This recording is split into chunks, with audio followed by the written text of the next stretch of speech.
Bismillahirrahmanirrahim. Liridhoillah wa li syafaati Rasulillah wa ila hadratin Nabi Mustafa Sayyidina Muhammad ibn Abdillah wa Sayyidina Syekh Abdul Qadir Jailani wa bi jahi Mbahyi Haji Hasyim Asy'ari sya'unillahi lana wa lahumul Fatihah. Ar-Rahman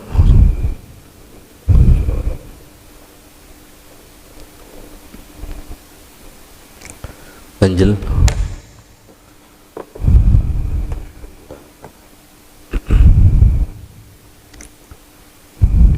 ini wasiru zalika sampai iskalatin katsiratan. Bismillahirrahmanirrahim. Qala musannifu rahimahullah nafa'anallahu bihi wa ulumihi amin fid dharaini amin. Wa amma ikhbarun nabi anapun utawi olehe ngabari Kanjeng Nabi sallallahu alaihi wasallam an ru'yatil anbiya ngawerwi maring pira-pira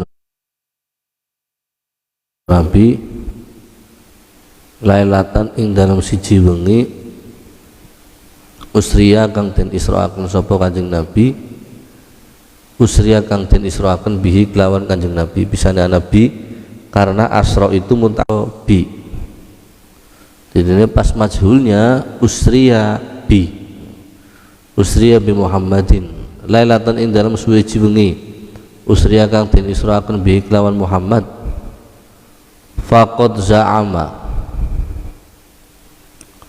mongko temen ngira sapa ba'du ahli hadisi setengah saking ahli hadis. Kemarin kita bercerita tentang hubungan ruh, ada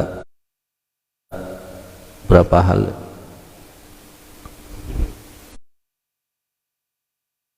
ada 5. Dan sekarang pembuktian.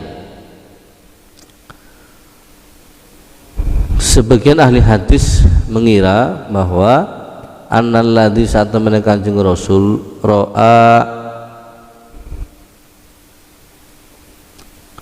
ningali hu ing Kanjeng Rasul sapa asbahuhum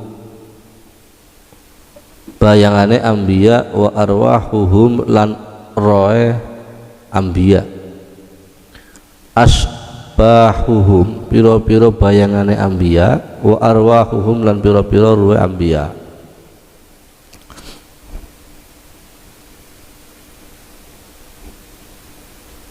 Kala mongko matur sapa Kanjeng Nabi fa innahum mongko satemene ambiya iku ahyaun urip inda rabbihim ing dalem sandinge pangerane ambiya.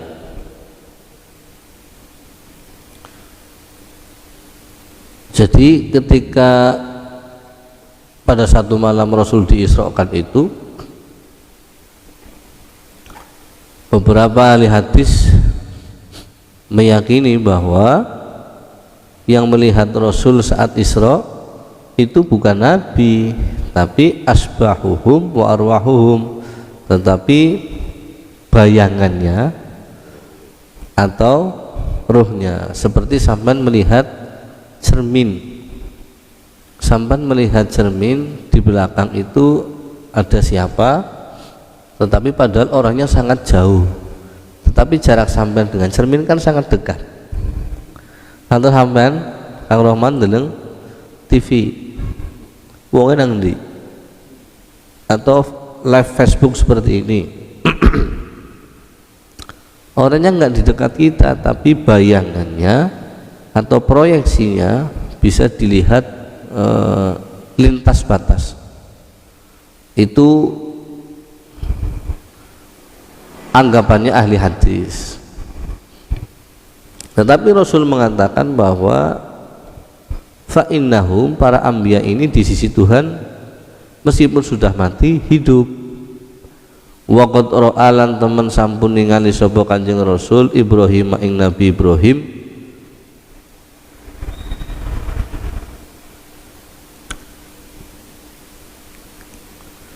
musnidan hale wong kang sendean, musnidan wong kang nyendehaken zuhrahu ing gigire Ibrahim ilal baitil ma'muri maring baitil ma'mur.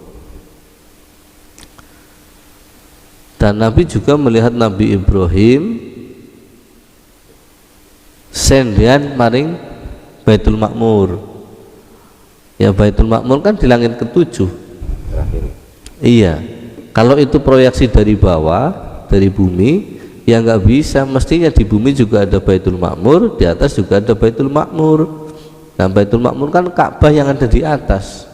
Wa yatufunal malaikatu dan para malaikat itu bertawaf di Baitul Makmur, Ka'bah yang di langit. Nah Baitul Makmur itu ada di langit ketujuh.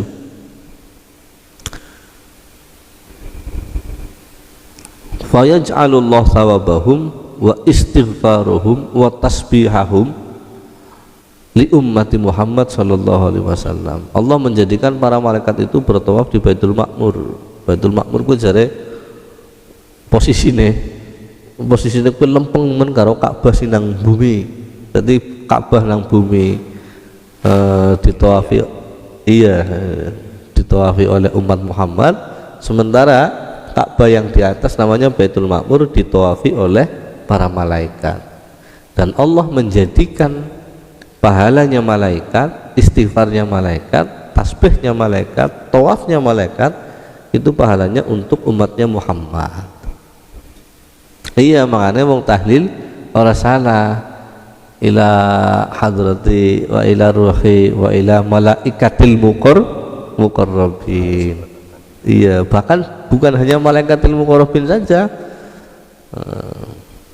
kulluhum, semua malaikat kita haturkan hadiah Fatihah. Maksudnya barangkali satu, ada tersirat makna bahwa kita berterima kasih kepada para malaikat yang selama ini membantu, menjaga, mencatat.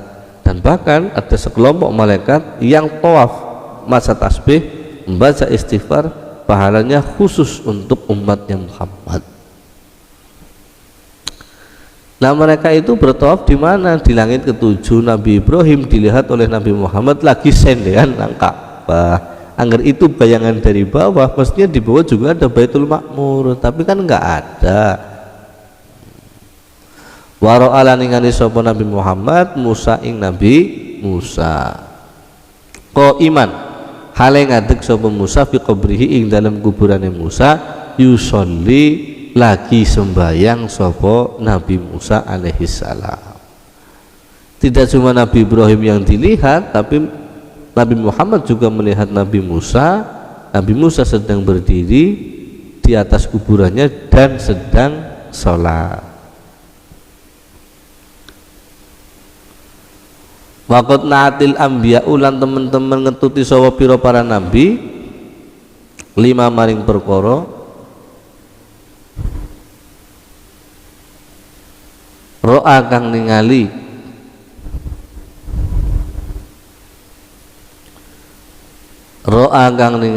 hum ing para anbiya apa na'tul asbahi sifat bayangan. Faro'a mongko ningali sapa Nabi Muhammad Musa ing Nabi Musa adiman ing mongkang adaman udmatan, orang yang gagah, dorban dan kuat perkasa,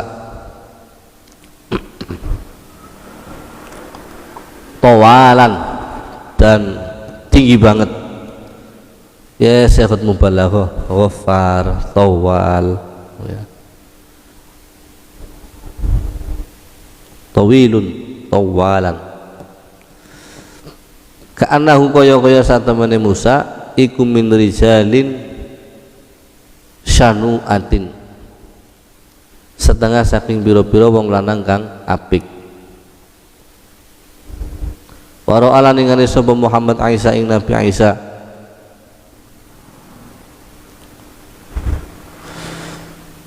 yuktiru ketunggulaken sapa Isa ra'sahu ing sirah Isa kaan nama kaya-kaya satemene sirah kaan nama kaya-kaya satemene barang akhraja ngetukaken sapa Isa minti masin saking umah Waro'ala ningali sapa Ibrahim waro'ala ningali sapa Muhammad Ibrahim ing Nabi Ibrahim fasyabbahahu mongko nyerupani sapa Ibrahim hu ing Muhammad binafsihi kelawan awake Muhammad. Terus Nabi Muhammad setelah itu melihat Nabi Musa, melihat Nabi Isa kemudian melihat Nabi Ibrahim yang sangat mirip dengan penampilannya Muhammad yang mbah Nabi Ibrahim itu mbahnya Muhammad dari keturunan Ismail. Semua Musa, Isa, Zakaria, Yahya itu dari keturunan Ishak.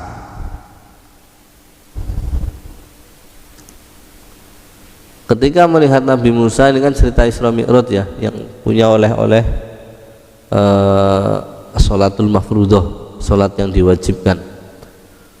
Jari Nabi Musa waktu ketemu kanjeng Nabi Muhammad, bima umirta sampean dikongkon guna apa? Bima kelawan apa umirta den kongkon sapa sira?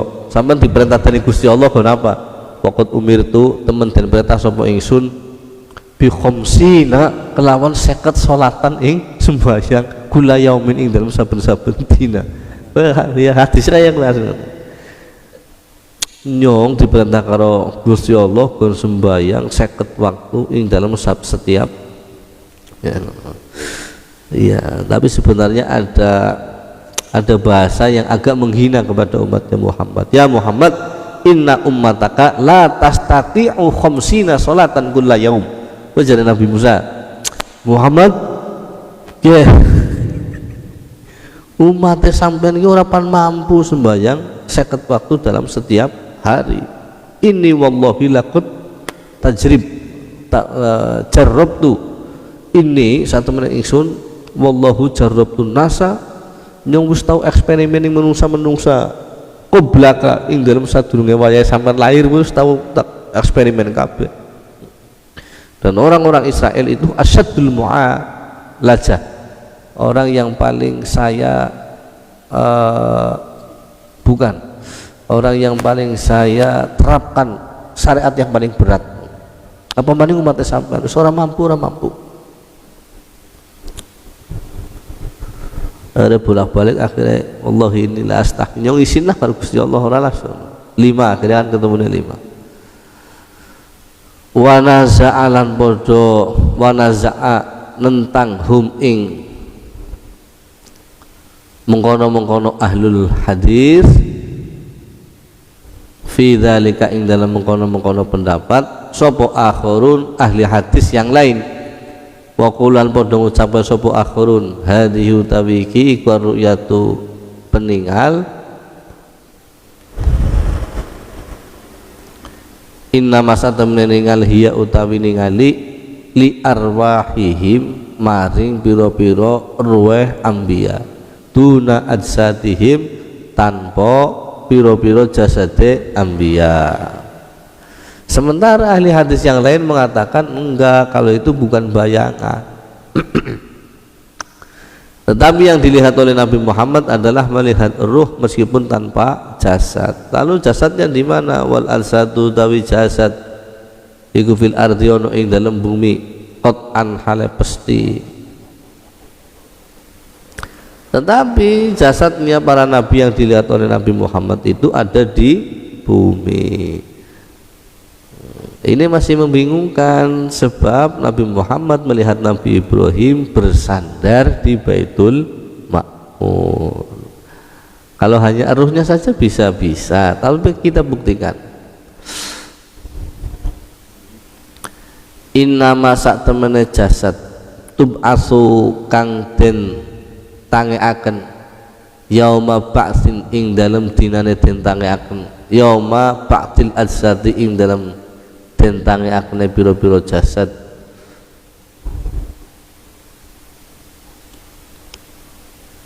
Walam tub aslan ora lan durung dentangi aken qabla zalika ing dalem sadurunge mengkono-mengkono yaumul ba'ts. Sebab jasadnya ada di bumi dan jasadnya itu belum dibangkitkan karena sudah dinas bahwa hari kebangkitan itu terjadi sesudah hari kiamat. Jadi nggak mungkin kalau jasadnya itu bangun lagi sebelum hari kiamat.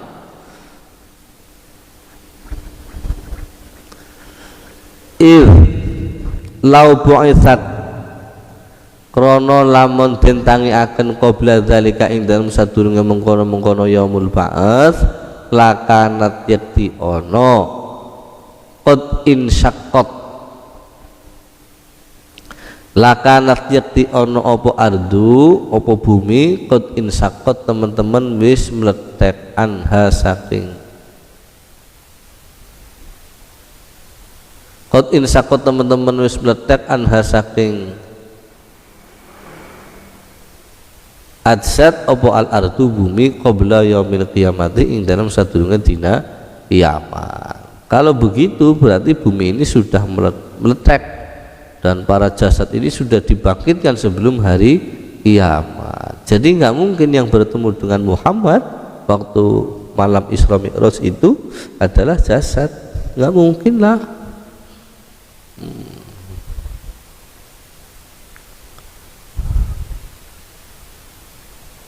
Wa kanat lan ono opo ajsad ono iku tazuqul mauta pada nyicipi mati inda nafaqatis suri ing dalam nalikane den sebul apa sangkakala. Wa hadhihi mongko utawi iki iku mautatun salisatun mati sing nomor 3. Padahal nanti ketika sangkakala ditiup semua yang hidup pasti mencicipi mati. Kalau mati lagi di alam barzah hidup, di alam barzah hidup, nanti ada sangkakala ditiup pasti mati lagi kan? Berarti ini kematian yang ketiga. Kematian yang pertama kapan? Ketika kita lam yuzkar syai'an, belum disebut apa-apa, belum dihidupkan sebagai apa-apa. Kematian kedua yaitu perpindahan dari alam dunia ke alam barzah. Kematian yang ketiga berarti dari alam barzah ke alam ba'ats, ke yaumul ba'ats. Berarti ini nggak mungkin karena Allah sendiri sudah mengatakan Rabbana amatana isnatain wa ahyaitana isnatain. Ya Allah, Engkau telah menghidupkan kami 2 kali, mematikan kami 2 kali dan menghidupkan kami 2 kali. 2 kali maksudnya yang pertama adalah sebelum kita hidup dianggap mati. Terus mati yang kedua adalah dari dunia pindah ke alam barzah. Mati terus nggak ada kehidupan, nanti akan dibangkitkan kembali ketika yaumul ba'ats. Sudah nggak ada kehidupan lagi sebelum yaumul ba'ats. Karena kalau ada kehidupan berarti hidup 3 kali dan matinya kan 3 kali.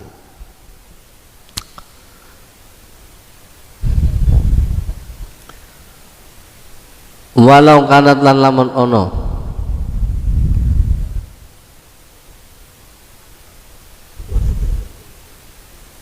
wa hadza utai pendapat iki iku batilun salah qat'an hale pasti. Wis aja gogoni pendapat yang seperti ini salah.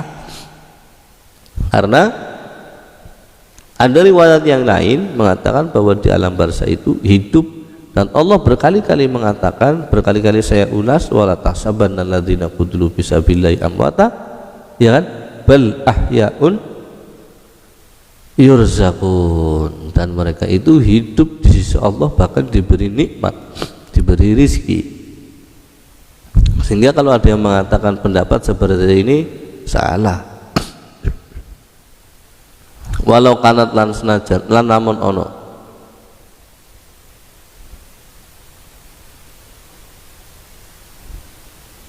lamun apa-apa adsat qad bu'aitsat teman-teman tentangnya napa al asadu piro-piro jasad minal kuburi saking kuburane jasad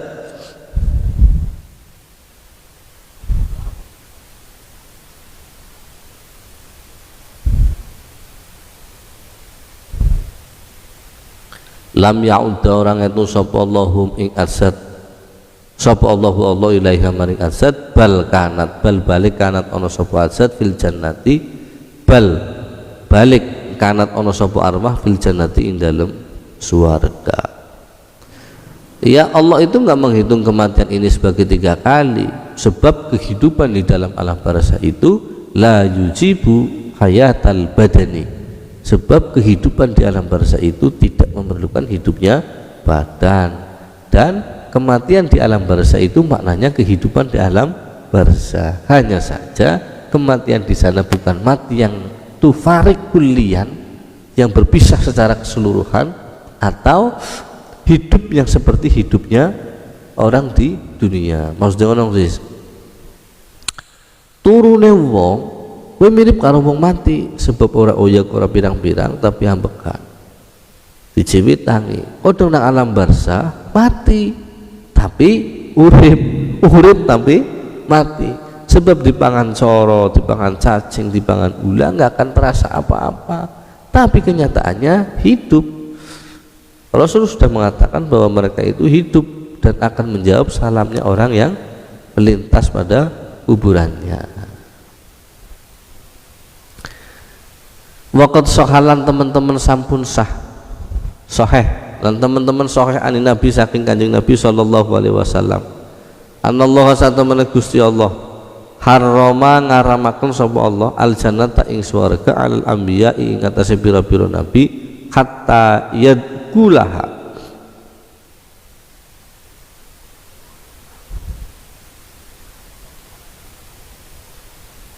hatta yadkhula sehingga mlebu sapa anbiya ha ing jannah wa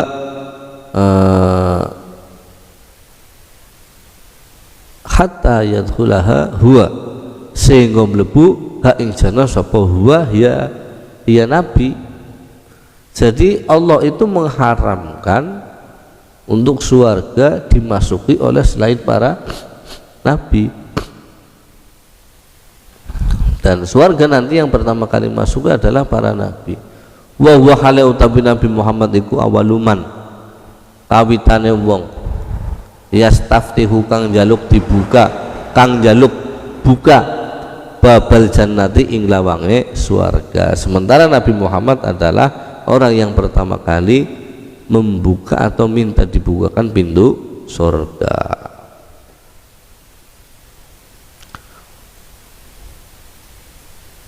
Wa huwa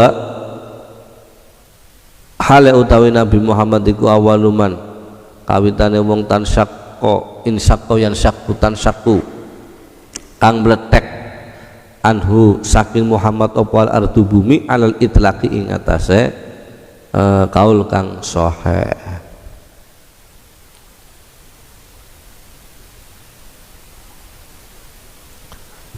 La tan syaqu kang ora mletek an ahadin saking suwiji wong qablahu ing dalam sadurunge Nabi Muhammad. Dan bumi ini nggak akan insyak, nggak akan meletet sebelum makamnya Rasulullah, kuburan Kanjeng Rasul meletet dingin. Karena Kanjeng Rasul adalah orang yang pertama kali kuburannya meletet dan orang yang pertama kali nanti akan masuk surga. Mana mungkin ada Ibrahim, ada Musa, ada Isa, wis kemana-mana dengan jasadnya, berarti kuburannya wis meletek. Berarti Kanjeng Rasul bukan orang yang pertama masuk surga kalau begitu. Wa ma'lumun utawi kang maklum utawi kang sampun den kinawruhi bidororiti kelawan darurat, lawan kudu, lawan harus. Anna jasadu saat temene jasad Kanjeng Nabi Muhammad sallallahu alaihi wasallam fil ardi ing dalem bumi toria seger. Toria kuwi manane lembut lembek, maksudnya si lembek kayak gini lah kayak gini. Ora ora jerangkong jangkungan wis kaku wis kasar. Mutoron tuntur den lembekaken atau den segeraken, maksudnya dijaga dening pangeran.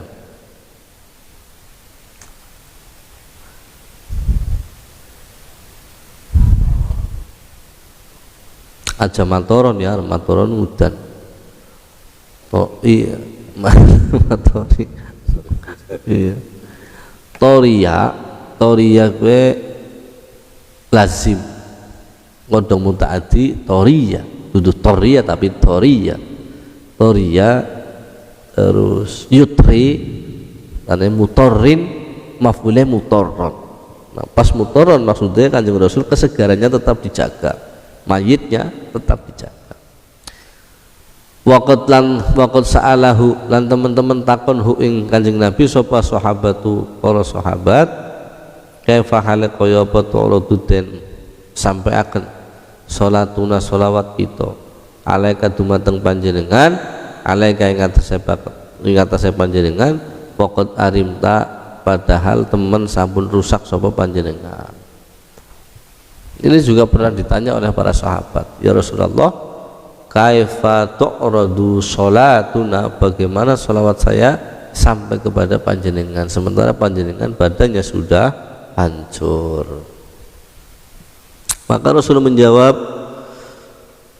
faqala mongko jawab sapa Kanjeng Nabi innallaha satamene Gusti Allah haram ngaramakul sapa Allah alal ardi ngatasi bumi antakula ing toh mangan sapa bumi ajsadal anbiya ing pira-pira jasate para nabi. Jadi para nabi itu jasadnya utuh, kain kafannya utuh, ulese utuh, mayite. Dan 5 hiasa kepada orang yang dikehendaki. Allah mengkhususkan ini kepada orang-orang yang dikehendaki. Maka jangan heran ketika ada mayit yang hafal Quran, yang hafid Quran, ketika ada mayit yang betul-betul menjaga hakul adami, matinya orang gak bawa utang,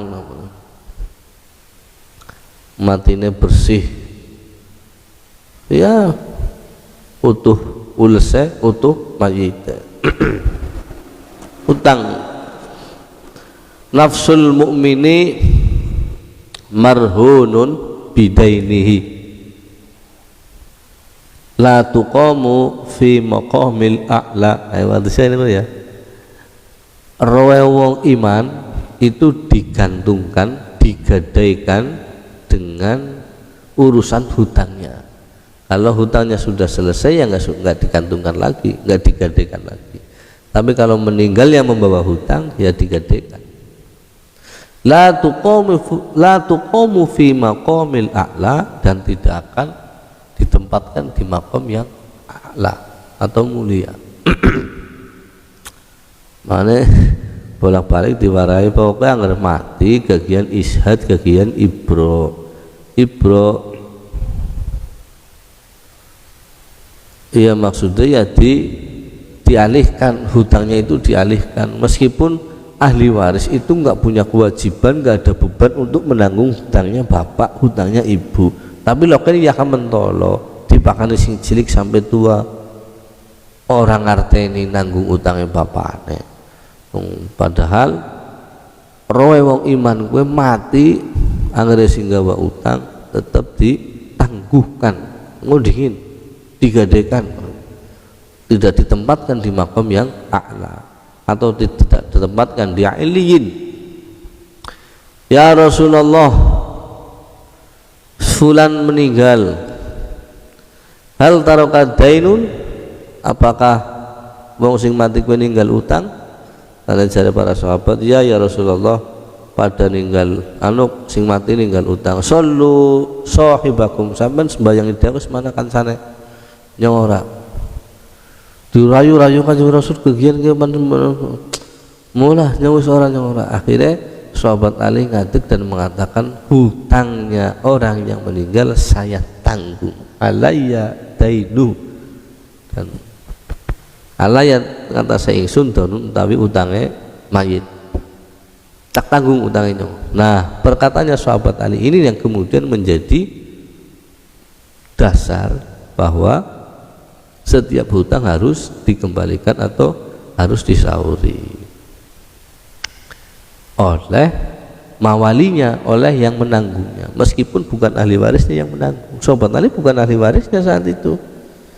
Nah, nembe mayit meninggal dalam kondisi terbebas dari hutang, nembe Kanjeng Rasul gelem nyolati.